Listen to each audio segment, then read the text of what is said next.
Tingnan natin itong video clip at iba pa mga video slice operations ni Tunying na pinalabas niya kung gaano ka-intriga ang mga inilalabas na statement daw ng First Lady laban sa Vice President. I was always kind to her.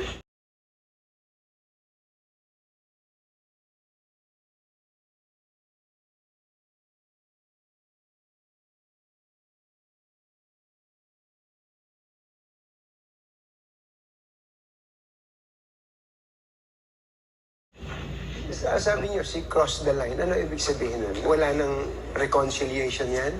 Budget din sa akin. I mean, for me, nasaktan ako because my husband will do everything to protect you. You run together, di ba? Sama-sama tayo babangon muli. Pupunta ka sa rally, tatawagan yung presidente mong bangag.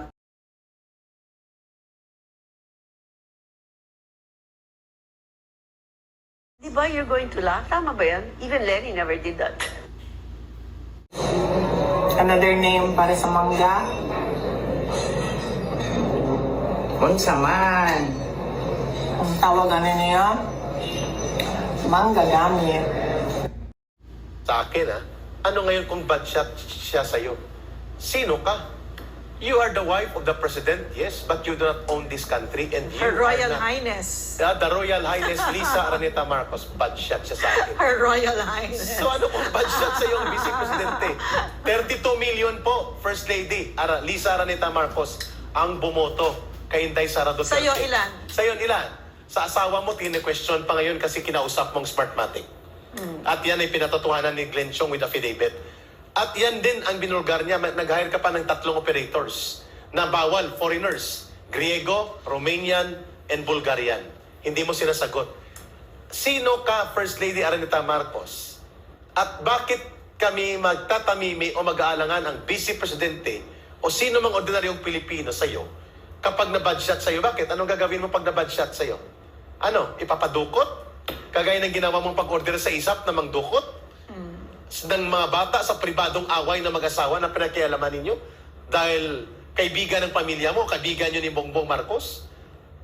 Ito yung mga dapat makita ng taong bayan. How evil the intention ng ganitong mga tao na nakadikit sa puder at kapangyarihan ay pinahiram ng mamamayan sa presidente, akala nila sila rin ay presidente. Exactly the way they were described or she is described by former Executive Secretary Vic Rodriguez and Trixie and PCO or Press Secretary Trixie, Attorney Trixie. Kung gaano ang mga puder na ito ay nagagamit ng mga tao kagaya ni Lisa Araneta na nakadikit bilang asawa ng presidente. Ano ngayon? Ano ang issue mo sa Vice Presidente? Ikaw naman, Katunyeng, ano ngayon kung galit o bad shot sa kanya si Sara Duterte, mangingimi kami? Mag-aalangan kami? At maninikluhod ang taong bayan na huwag kami maging bad shot. Vice Presidente, mag-ingat ka, bad shot sa'yo or bad shot ka kay Lisa Araneta. So what? Ano ngayon?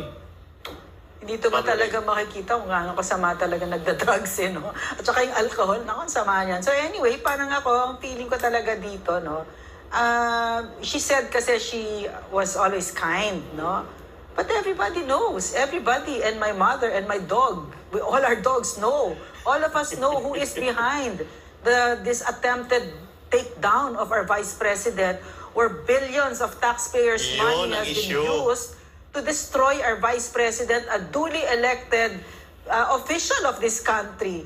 And we know that you are behind it, Kasi, Lisa Araneta Marcos. Kasi no? bad shot sa kanya. Yeah, and it's not kasi we try to make it seem as if the president is separate from her, but we don't think so. We think that all of this meron itong basbas ni Bongbong Marcos, no? Iisa yung dalawang yan. So, and you say that it upsets you when people call your husband bangag. Ay di magpa-drug test kayo, prove Dalawa us kayo. wrong. Apat tayo. I mean, really, prove us wrong. Apat kami. Sabay kami ni Ma'am Lorraine, Yeah. si former President Rodrigo Duterte, si Inday Sara Duterte, Yes. ikaw, at si Bongbong Marcos Jr. and all of the rest sa Luneta, bukas mismo. In fact, you know, the Vice President has been nothing but humble and very supportive of the president, and nagpapaapi siya dito. Naiinis na nga tayong lahat kasi nagpapaapi siya, and she's taken the high road, no? And yet we know, you know what my A1 source said, no? Pag nakatalikod ang vice president, itong si Lisa Araneta Marcos makes faces. And it's not just one or two people, and they're willing to speak here and say it, no?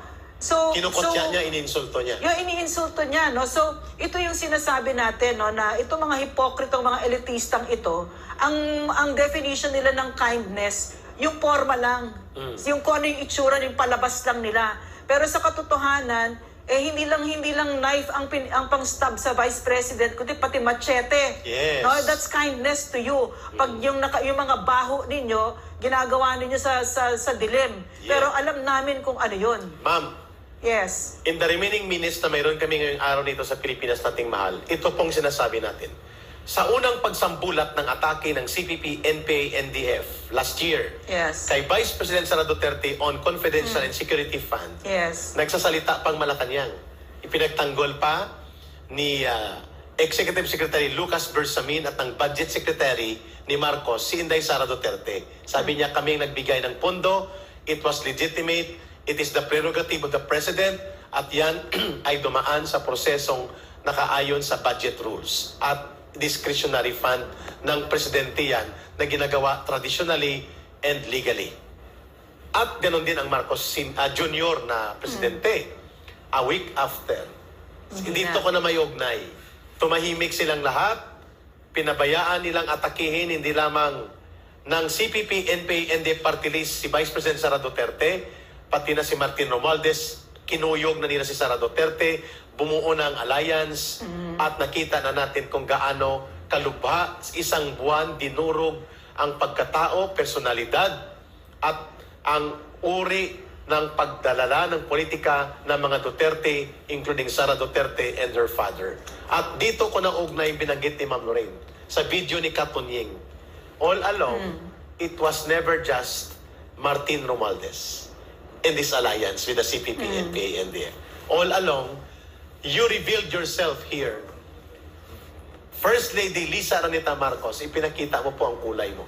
All along, ikaw pala ang nagdedirihe ng maruruming laro ng politika, manipulasyon, at pagpupundo ng mga bagay na nakaririmarim gamit ang abuso sa poder, kapangyarihan, at iba pa, including po ang inyong pag-hire, posible, kasi lumabas ang pangalan mo at ni Mel Robles sa mga paid witnesses na Risa Ontiveros para sirain at atakihin ang integridad at dangal ni Pastor Kibuloy, sirain ang Kingdom of Jesus Christ, atakihin ang SMNI, birahin kami sa Kongreso, paggalawin ang NTC at ang MTRCB.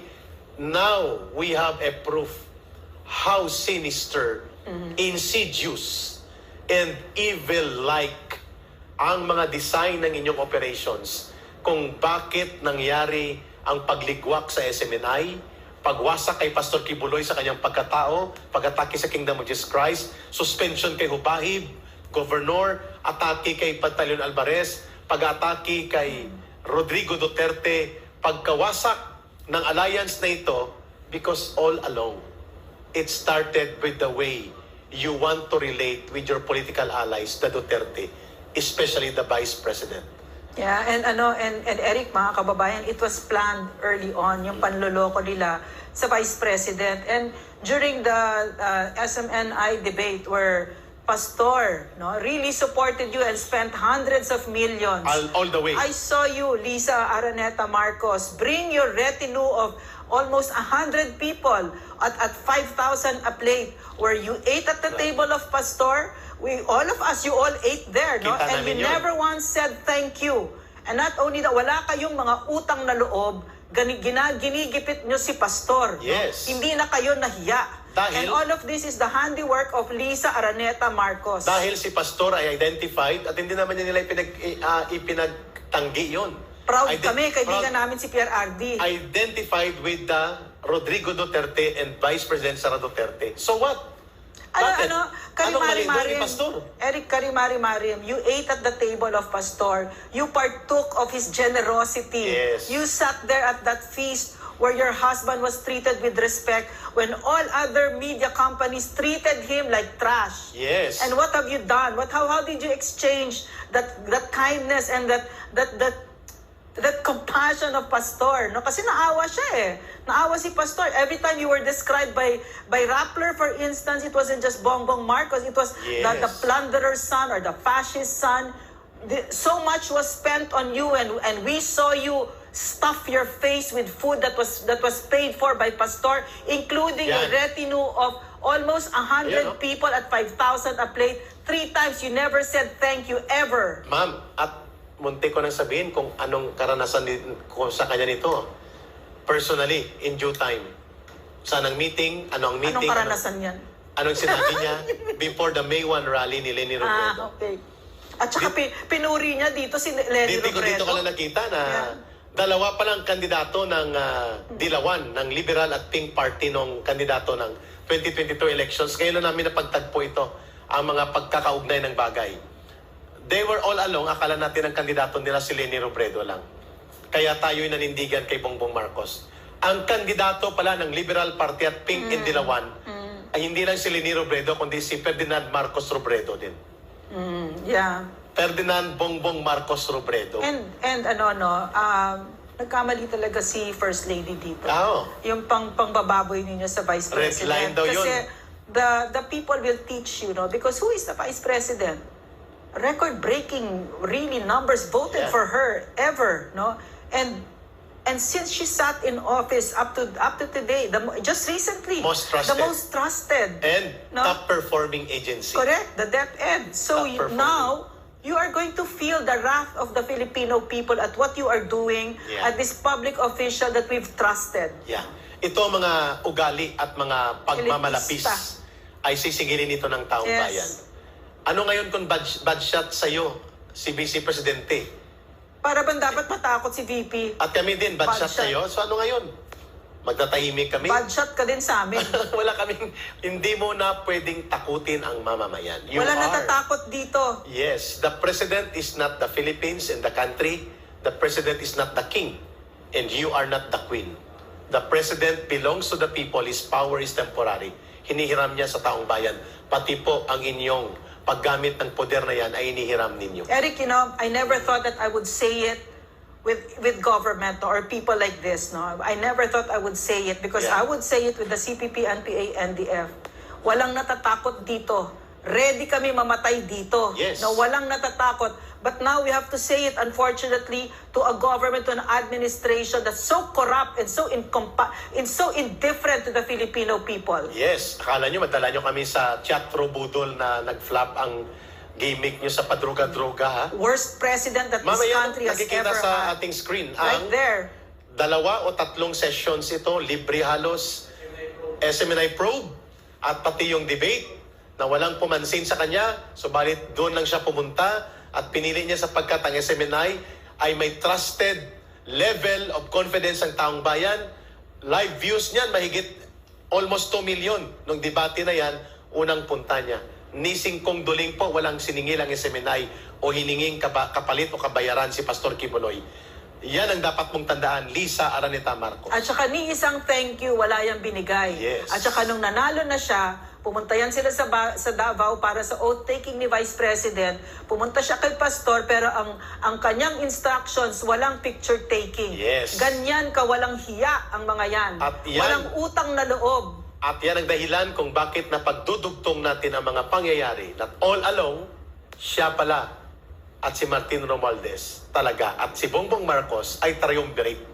Troika, the evil triumvirate that is now presiding the government. Napakadelikado po ito. Pero Eric, ano ba natutunan natin sa CPP? Yes. Ang taong bayan will never fail. Kaya napadapa ng gobyerno ang CPP, NPA, NDF nung panahon ni PRRD kasi tayo ay nagtulungan. 50 plus years yung teroristang organisasyon na yan, napadapa natin. At dito ko nakita, dito ko na-experience firsthand kasi bumababa ako on the ground. Yung dagundong ng pagmamahal ng taong bayan at yung lakas niya pag tayo ay nagtulungan. So tayo ay magtutulungan Correct. ngayon. At ang aming huling pananalita, the people united. will never Correct. be defeated. Never. Historical po yan, at yan ay nangyari sa lahat ng lipunang Say it Pilipinas. again, Eric, it's beautiful. The people united will never be defeated. Abangan niyo po kami bukas muli. Tagalogin mo. Ang tao, ang bayan, hindi magagapi. Liwasang Bonifacio o Mendiola sa harap ng Malacanang. Bring it on.